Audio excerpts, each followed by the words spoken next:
અહીંના નેતાઓ કહે છે કે ચૈતર વસાવા તુરખેડા કેમ આવ્યા? તો આ તુરખેડાના લોકોને આજ દિન સુધી તમે તમારા મત બેંક તરીકે ઉપયોગ કર્યો છે। એ બહેનોને ક્યારે તમે પોતાની બહેનો માની નથી, આ વિસ્તારના લોકોને ક્યારે તમે પોતાના લોકો માન્યા નથી, એટલા માટે જ આજે પણ તમે રસ્તા બનાવ્યા નથી। અને એ લોકોનું દુઃખ જ્યારે અમે મહેસૂસ કરીએ છીએ ત્યારે અમે દોડતા આવીએ છીએ એમના દુઃખમાં સહભાગી થવા માટે।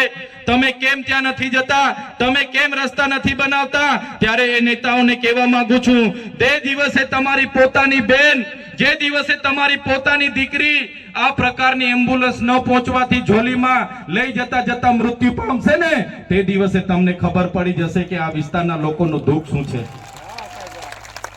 આ વિસ્તારના લોકોને જે હેરાનગતિ થાય છે, આજે અહીંયા કાંદા ગામ છે, કાંદા ગામના લોકોએ મને રજૂઆત કરી, સાહેબ અમારા ગામમાં આંગણવાડી નથી, બાળકોને બેસવા માટે આંગણવાડી નથી। વિચાર કરો આ પરિસ્થિતિ 30 વર્ષથી ભારતીય જનતા પાર્ટીનું શાસન છે છતાં છે।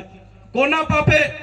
તો જે નેતાઓને આપણે ચૂંટીને મોકલીએ છીએ એ નેતાઓ પોતાની સરકાર હોવા છતાં એ સરકારની વાહવાહી કરે છે, આપણા લોકોનું સાંભળતા નથી।